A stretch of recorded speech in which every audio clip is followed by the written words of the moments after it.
Good morning to all youth leaders who have come together for the Y7 Summit. I would like to talk to you about some of the biggest development issues in the world and how the World Bank is responding and how you can help. You are convening around the G7 because you believe in the many issues that the G7 are discussing. Growth, inequality, poverty, climate change, pandemic preparedness, to name just a few. These are important issues impacting millions of people around the world, and issues of great concern to youth, and issues in which you should and must have a say. Education, advocacy, action are needed now more than ever because we are living in a time of unprecedented crises. The COVID-19 pandemic dealt a severe blow to global development efforts, erasing hard-won progress in poverty reduction and touching every aspect of our lives. The SDGs are badly off track, and climate change, conflict, death and hunger continue to threaten millions. A significant shift in the global response is needed to help countries both cope with these crises and get back on track with development. The World Bank is doing its part by providing funding as never before to countries in need, reaching $210 billion over the last 3 calendar years. We have also embarked on an evolution roadmap process exploring how we can do more for global public goods, including climate change, fragility, health, while still delivering development results at the country level. We need strong multilateral institutions like the World Bank to foster international cooperation, to provide a bridge in this increasingly polarized world.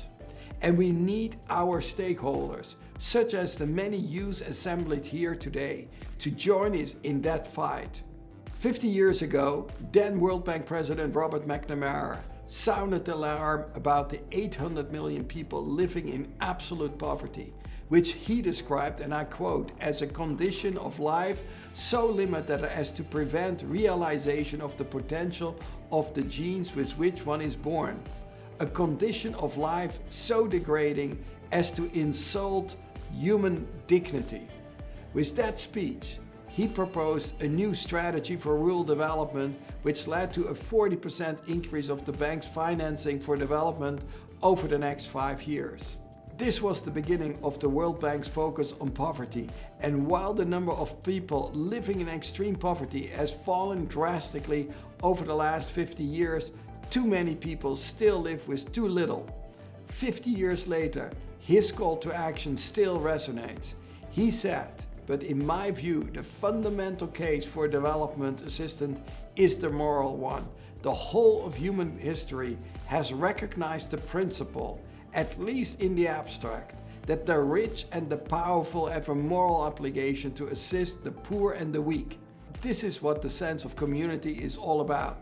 Any community. The community of the family, the community of the village, the community of the nation, the community of nations.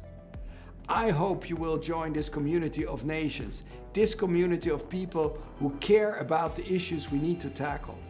We don't have all of the answers, but working together, we can learn from our action and to do better.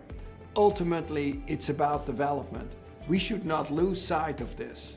And the youth have a really important role to play in that development. So I encourage you to continue to get involved, learn, ask questions, study, volunteer, advocate, work in a developing country.